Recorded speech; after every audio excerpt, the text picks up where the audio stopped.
All right, Delilah fans, let's see. I've already recorded my review on the finale. I've recorded my thoughts on whether or not this show will get a season 2. And then finally, this is my video just kind of giving my overall thoughts on season 1. And honestly, if you watch the Will It Get a Season 2 video, you kind of got an idea what my thoughts on season 1 boil down to. So before, going forward in the video, please take a moment to hit that like button. Hit subscribe, click the bell icon and select all. That way you don't miss out whenever I post new content to the channel. And follow me on social media. Links are in the description below. This was an okay series. I honestly have no issues with it, to be completely, upfront. I mean, could it have been better? Yeah, but I mean, this show had technically 3 crippling things about it, in just my opinion. To be honest, I really don't look at the OWN network outside of the Tyler Perry content. Of course, I jumped on the Greenleaf train right before it ended, unfortunately. I rocked with Ambitions when it first came out, and unfortunately that didn't get a season 2. So this was a show I figured, okay, well, if the creators of Greenleaf were developing this series and I jumped aboard when it first came on and it's a hit, then I can really make up for the Greenleaf views on the channel that I never got because I refused to watch the first 3 seasons when my mom told me to do it. So I figured, yeah, let me jump aboard this show while it's fresh. That way the channel will get just a rejuvenation outside of the haves and the have-nots. But unfortunately, that really didn't happen. I mean, with Ambitions, I felt the show was really good. I stuck with my guns, even though my videos on the first half of season 1 didn't do too well. I don't know what it was about the back half of season 1, but once that wave came in, people went nuts. The videos were getting 5,000 to 10,000 views, and then unfortunately the show got canceled. Delilah, not so much. Now, I've said this multiple times in other videos too. I think the previews were trying to make it where Tamara was supposed to be the quote-unquote villain, if you will. Basically, in terms of the Delilah and Tamara friendship, Delilah would be like the straight and narrow one, while Tamara would be doing shady stuff in order to have her cake and eat it too. Basically, remain friends with Delilah, but at the same time win her case in order to earn the role of partner at the law firm she works at. But contrary to popular belief, Delilah was the one who really wasn't the greatest friend of their dynamic. I mean, look at all the various episodes of season 1. Delilah was the one who would always jump down Tamara's throat when something shady went on. Oh, you set up and sent the fake reporter over to my law firm to get Leah to say incriminating evidence against herself. You staged the robbery at Leah's apartment. So ironically enough, the 2 things your law firm wanted from her, the cell phone and laptop, are the only things that were gone. And then it turns out Tamara didn't even know anything about it. Her company, her law firm, was the one that was acting shady. And of course you get some good moments, because honestly I thought, oh wow, what is it, Jamal? What if Tamara was setting up Delilah with Jamal to act as a distraction to kind of knock her off of her game so she wouldn't fight as hard in the case? But it turns out that's not the case at all. I thought that's where the story would be going, but no, Tamara was a very good person. The only time I remember her actually lying to Delilah was when they were at a brunch, kind of doing the details about the wedding and whatnot, and Tamara said that she did speak to Wynn's father at the company about the faulty equipment, but she really didn't. But she ended up doing it.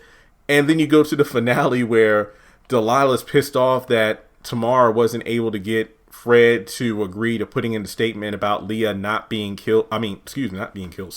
Leah not being terminated due to work negligence. And it's like Tamara did everything she could. So I do agree that the first episode title, Everything to Everybody, encapsulate Delilah in a nutshell, but she's definitely a no nonsense, by the books kind of person. I don't think Delilah is a bad person, but I feel like she puts her trust in the wrong people because Tamara told her from the jump, Leah is not to be trusted. And then what do we find out in the final episode? This was all a scheme by Leah in order to get a huge payday, no matter what it cost Delilah, because at the end of the day, she got her 30%. Delilah's kids, I think they're great. Maya, I just feel like the first time I really resonated with the character was when she confronted her father about, so that's the girl that caused you and mom to get a divorce. I think that was like the first time we really saw her no nonsense attitude. I'm like, okay, she's definitely mini Delilah there. I forgot. I think it was like in episode 7, we figured out that, or we found out that the show 6 months had passed, if I'm not mistaken, from the beginning of episode 1 where Leah came to Delilah with the case to where they were now. Like 6 months, what the hell? I feel like that was another thing that really brought the show down. Like we only had 8 episodes and you're telling me 6 months of time has passed by. That's a lot of character development and different activities which we never really saw. Like we had this great story with Maya being like what's it called, a violinist? Is that the proper phrase? Basically a prodigy with the violin. She had like this, what was it, Miss Virginia, like a legendary musician in their neighborhood who wanted to utilize her as a protege. Next thing you know, she got recommended to this great school that she passed an audition. And we do have moments where that's woven into the story, but I feel like there were some scenes where we could have used that. I really wanted to see where that was going. Marcus, his main thing was not liking that his little cousin Dion had been staying at the house for 6 months. But, he's a bit hard-headed, but at the end of the day, he has a good heart. And the boy can sing. I love how they did that in the final episode of What's Going On. From there, poor Nate, he's a sucker for love. He can't really, see what's going on. It's kind of funny because Delilah has, her eyes wide open in regards to she can see and she can smell bullshit a mile away, even though she trusted Leah. When it came to Christine, and it just messed up how she ended up cheating on Nate with their friend Andre and filed for divorce. Of course, their father, Wes, has a bad rap with Delilah because she blames him for the reason of their mother dying in front of her, no less. But he comes around as the series comes on because given the fact that he doesn't have the best relationship with his children, he's trying to repair it now in his older age. And, to be honest, I thought there might have been some times where he would get killed off because he was kind of, doing some detective work for his daughter as well. But, that never came to pass.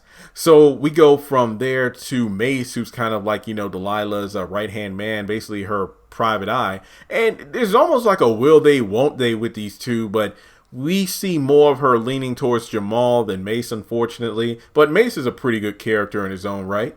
Let's see, what else we got here? I'm not going to cover every single character. I'm really only going to talk about the characters, I feel worthy of note because every character served their purpose, but they really didn't get a lot of spotlight. Casey, I liked him for pretty much every episode except for the last one because he was pretty much, like Tamara's confidant, almost like her Jiminy Cricket, even though he's tall as hell. Basically, it's like, look, you and your friend Delilah, just talk. You want to call her. And it's really funny because people talk about how Tamara's like the shady acting friend, but look at all the times those two got into a fight. Tamara was the one who would break down first and call Delilah. I don't think there was ever a time where Delilah was the one to make that first move to reconcile with her friend. Think about that. But yeah, he was most of his scenes contributed to making peace between Tamara and Delilah. And it wasn't until, the final episode where he started acting shady. What happened in Riley? I can't tell you now. Wait, what? But again, I think that is what boils down to the show or the season only being 8 episodes. Demetria and Harper, I love their dynamic. There was a lot of Demetria being very intrusive, but then Harper shut her down about being Jane Doe. So I love how those two really came together towards the end of the season. Harper, definitely my crush of the series. Just amazing. I don't know what it is, but just something about her. Something about you, Harper, that makes me want to give it to you. Yeah, okay. I know Michael's, been kicking me in his grave right now. If you don't shut up messing up my song, like Chris Tucker. Chris, I love how you imitate me in the movies, but the thing is, you're kicking with the wrong leg and you're making me look bad. So from there, yeah, that's honestly pretty much the story of season 1. You know, Leah is a 2-timer. Tamara, I feel like Tamara had more of this. I feel like even though the show was Delilah, Tamara was definitely the one who got most of the story. I'm sorry. And it's not just because it's Jill Marie Jones, aka Tony Childs from Girlfriends.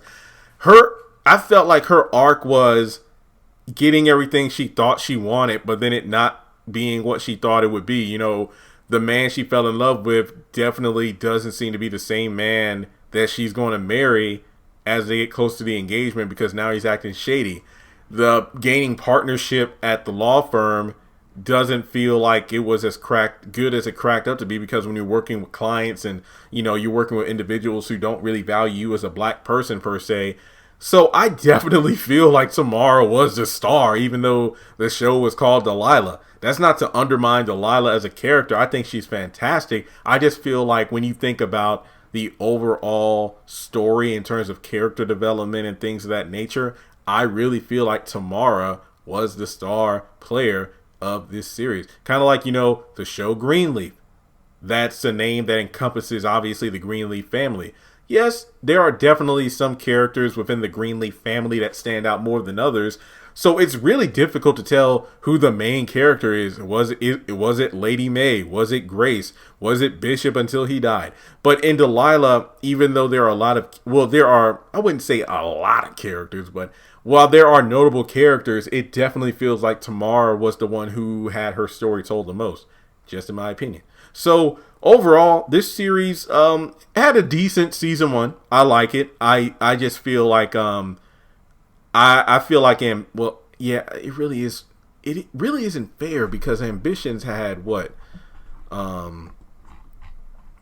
18 episodes. So that season 1 obviously had more room to grow. But I think Delilah's off to a decent enough start. It's just interesting because it will every season follow this format where it's like one case per season. You know, like what's that show, Cherish Today?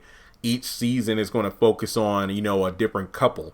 Wait, is there a way to watch Cherish Today online? Because honestly, I'm in the mood to kind of semi-binge it if I can find it. Because I remember back in the day, I reviewed the first couple episodes. But to be honest, that show for me, it definitely sat better as a binge-a-thon show as opposed to once a week. It just really didn't do it for me unless I saw it in succession. But that's just my 2 cents there. So with that being said, what do you think of Delilah season 1? Do you think it should come back for season 2? Did you not even care for season 1? We'll just have to wait and see what happens. So without further ado, oh yeah, that's right. Because what is it? After the haves and the have-nots comes to a close, I don't even know if I'll still have OWN. Like, what's the use of having it? Just saying. All right, guys. Well, thanks so much for tuning in. This will be my final Delilah video for quite some time until we get news of a season 2 or if it is canceled. And with that being said, I'll talk to you later. And feel free to donate to the channel on PayPal or Cash App if you so desire.